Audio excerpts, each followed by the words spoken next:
కారుడు అనే పదాలు వాళ్ళే రాసేసుకుంటారు. చేసిన తప్పులకు పోలీసులు నోటీసులు ఇస్తే తెలంగాణ జాతిపితకు నోటీసు ఇవ్వడం అంటే మొత్తం తెలంగాణ సమాజానికే నోటీసు ఇచ్చినట్టు అంటారు. ఒక ఉద్యమకారుడిని ఈ రకంగా మీరు అవమానిస్తారా అంటారు. నిజంగానే తెలంగాణ జాతిపితనే అయితే ఆనాటి జాతిపిత దేనికే ఆదర్శంగా నిలబడ్డాడు? ఏదైనా పదవి తీసుకున్నాడా? పోని కుటుంబం కోసం ఏదైనా అడిగిండా? 30 సంవత్సరాలు బ్రిటిషర్స్ మీద కొట్లాడితే కట్టే ఎత్తడానికి కూడా ధైర్యం చాలలే. కానీ స్వతంత్రం వచ్చిన మొదటి సంవత్సరంలోనే కొంతమంది దుర్మార్గుల తుపాకీ తూటాలకు నేల కొరిగిన ఆనాటి జాతిపిత. మరి ఈనాడు జాతిపితగా చెప్పుకునే వాళ్ళు, ఉద్యమకారులని చెప్పుకునే వాళ్ళు, రాజకీయ పార్టీలు ఒక పరిస్థితిలో వైఫల్యం చెందినాయి అనుకున్నప్పుడు అన్ని రాజకీయ పార్టీలు కలిసి ఒక పొలిటికల్ జేఏసీ పెట్టుకొని ఆ జేఏసీకి చైర్మన్గా ప్రొఫెసర్ కోదండరామ్ గారిని పిల్లలకు పాఠాలు చెప్పుకునే పంతులను మనం ముందులో పెట్టుకొని తెలంగాణ రాష్ట్రాన్ని సాధించినాం. వారు ఉద్యమకారుడు కాదా? ఉద్యమాన్ని నడపలేదా? రాజకీయ పార్టీలను అన్నిటిని ఒక తాటి మీదకి తీసుకురాలేదా? కుల సంఘాలను, మత సంఘాలను, చివరికి బిచ్చగాళ్ళ సంఘాన్ని కూడా ఏకం చేయగలిగిన శక్తి, రిక్షా దొక్కుకునే సంఘాలను కూడా ఏకం చేయగలిగిన శక్తి ప్రొఫెసర్ కోదండరామ్ గారు ఆ రోజు బాధ్యత నిర్వహించలేదా? ఇదే రావి నారాయణ రెడ్డి ఇదే హాల్లో అన్ని రాజకీయ పక్షాల సమావేశాన్ని ఏర్పాటు చేసి జానారెడ్డి గారి ఇంటికాడ నుంచి నాకు తెలిసినంతవరకు ఇక్కడికే వచ్చి ఆనాడు తెలంగాణకు అనుకూలము కాదు, ఆ తెలంగాణకు వ్యతిరేకం కాదు, ఆర్ఎస్యు నుంచి ఆర్ఎస్ఎస్ వరకు, కమ్యూనిస్టుల నుంచి కాంగ్రెస్ వరకు ఏకం చేసి తెలంగాణ ఉద్యమాన్ని ముందుకు నడిపించిన ప్రొఫెసర్ కోదండరామ్ గారు ఉద్యమకారుడు కాదా? మరి అలాంటి ఉద్యమకారుడైన కోదండరామ్ గారి ఇంటి తలుపులు బద్దలు కొట్టించి పోలీసులతో ఈడ్చుకపోయేటంత నేరం కోదండరామ్ గారు ఏం చేసిండ్రో మీరు అధికారంలో ఉన్నప్పుడు ఉద్యమకారులకు జరిగిన అవమానం మీరు అప్పుడే మర్చిపోయినరా? మీరు చేసిన అవమానం అని నేను వారిని అడుగుతున్నా. నిన్నెవరు తలుపులు బద్దలు కొట్టలేదే, నేనెవరు ఈడ్చుకొని రాలేదే. చేసిన తప్పులకు మీకు నోటీస్ ఇచ్చారు, సార్ మీరు రాండి అని. లేదు నా వయసు కొంచెం ఎక్కువ ఉంది, మీరే వచ్చి తీసుకురండి అంటే, సరే సార్ మీరు అధికారిక నివాసం ఉంది కదా మీరు అక్కడ ఉంటూ వస్తామంటే, లేదు లేదు లేదు నేను ఎక్కడనో ఫామ్ హౌస్లు ఉంటే ఎక్కడ ఉంటే అక్కడ బాత్రూమ్లు ఉంటే బాత్రూంలోకి వచ్చి రాసుకోండి అంటే, ఇదెక్కడి జాతిపిత విధానము? ఇదెక్కడి ఉద్యమకారుల విధానము? రావి నారాయణ రెడ్డి గారి కుటుంబము 500 ఎకరాల భూమిని కోల్పోయినారు. ప్రపంచంలో ఎక్కడైనా స్వేచ్ఛ కోసము, ప్రజల యొక్క హక్కుల కోసం కొట్లాడిన వాళ్ళు, చెగువీరా నుంచి మొదలు పెడితే రావి నారాయణ రెడ్డి వరకు ఎవరినైనా చూడండి, సర్వం కోల్పోయినారు. సర్వం కోల్పోయినారు. నేల కొరిగిన వాళ్ళు వేలాది మంది ఉన్నారు. ఆస్తులు అంతస్తులను సర్వం త్యాగం చేసినారు. కుటుంబానికి నిల్వ నీడ లేకుండా ఉన్నదంతా ప్రజలకు పంచిచ్చిన వాళ్ళను ఉద్యమకారులు అన్నారు, జాతిపితలు అన్నారు. ఆ విధంగా ఈనాడు రావి నారాయణ రెడ్డి గారి కుటుంబం 100 ఎకరాల భూములను పంచితే ఉన్న పదవులను పార్లమెంట్ సభ్యుడిగా దేశంలోనే అత్యధిక మెజారిటీతో గెలిచిన రావి నారాయణ రెడ్డి గారు ఎంపీగా, ఎమ్మెల్యేగా పనిచేసి నాకు పదవులు వద్దు అని తృణప్రాయంగా భావించే ప్రజాక్షేత్రంలో ప్రజలకు ఆదర్శంగా నిలబడితే వారిని ఏమనాలి? వచ్చిన తెలంగాణ రాష్ట్రంలో పదవులన్నీ మీరే తీసుకుంటారు. 100 ఎకరాల ఫామ్ హౌజులు మీకే వచ్చే, టీవీలు మీకే వచ్చే, పేపర్లు మీకే వచ్చే, వేల కోట్ల రూపాయల వ్యాపారాలు మీకే వచ్చే, ఉన్న పదవులన్నీ మీరే పంచుకుంటారు, చేయాల్సిన తప్పులన్నీ మీరే చేస్తారు, పంచుకోవాల్సిన కాంట్రాక్టులన్నీ మీరు పంచుకున్నాక మీరెట్లా జాతిపిత అవుతారు? మీరెట్లా ఉద్యమకారుడు అవుతారో నాకు అర్థం కాలే.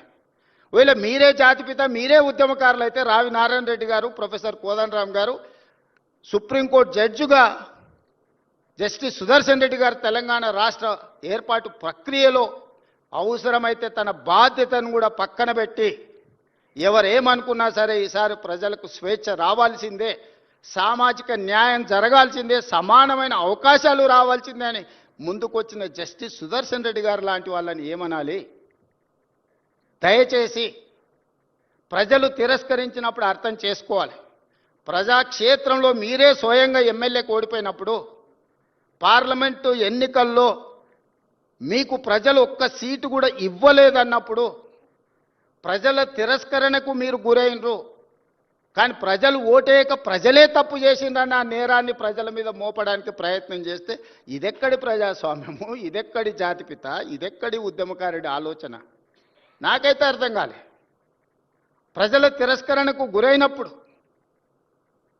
ప్రజాస్వామిక విలువలను గౌరవించే వాళ్ళు ఎవరైనా ఉంటే నేను చేయగలిగిన ప్రయత్నం చేసినా ఇప్పుడు ప్రజలు తిరస్కరించారు కాబట్టి హుందాగా ప్రజాక్షేత్రంలో నుంచి నేను తప్పుకుంటున్నా అని ముందుకొచ్చి ప్రకటిస్తే కొంతైనా మీ గౌరవం నిలబడుతుంది.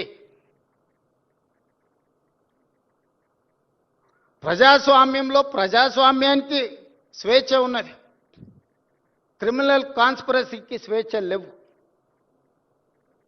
డెమోక్రటిక్ ప్రాసెస్లో ప్రజాస్వామిక విలువలు ప్రజలు లేదా ప్రజాప్రతినిధులు స్వేచ్ఛగా ప్రజాస్వామ్య పరిమితికి లోబడి వారి అభిప్రాయాలను వ్యక్తపరచడానికి మాత్రమే స్వేచ్ఛ ఉంది తప్ప నేరాలు చేస్తాం, ఆ నేరాలను మీరు అడగొద్దు, మీరు విచారించొద్దు అనే స్వేచ్ఛ, క్రిమినల్ ఫ్రీడమ్ లేదు అని నేను భావిస్తున్నా.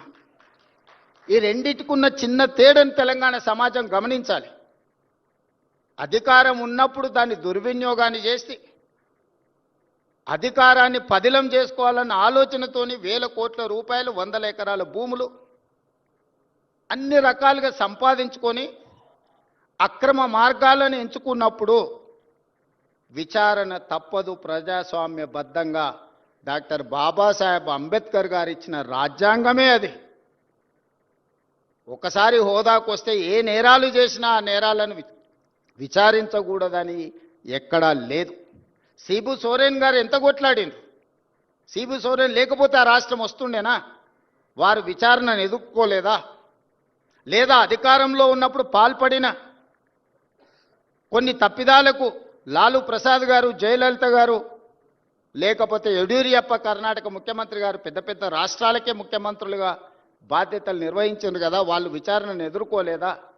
సెషన్ కోర్టుకు వెళ్ళి చేతులు కట్టుకొని మేజిస్ట్రేట్ గారి ముందలా నిలబడలేదా? మనం ఎవరం అతీతులం కాదే, దైవాంశ సంభూతులం కాదే.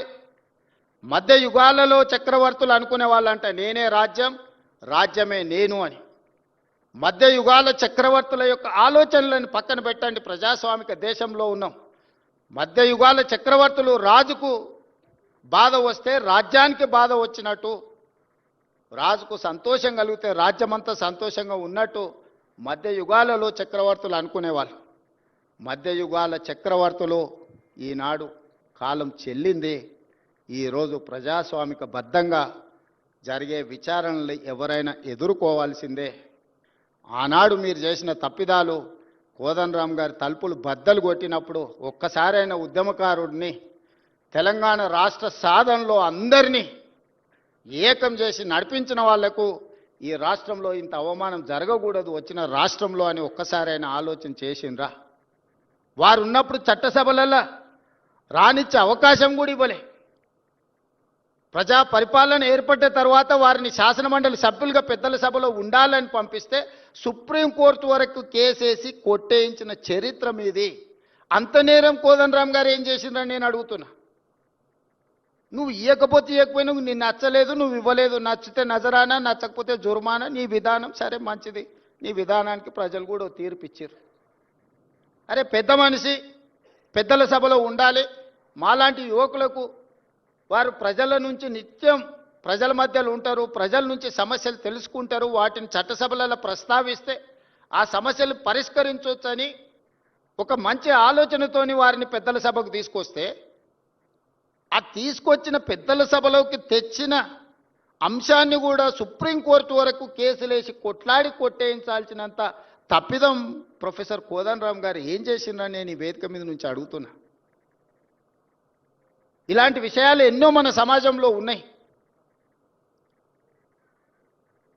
అందుకే కమ్యూనిస్టు సోదరులను మీరు పోరాటాలు చేసిండ్రు, మీరు నినాదాలు ఇచ్చిండ్రు.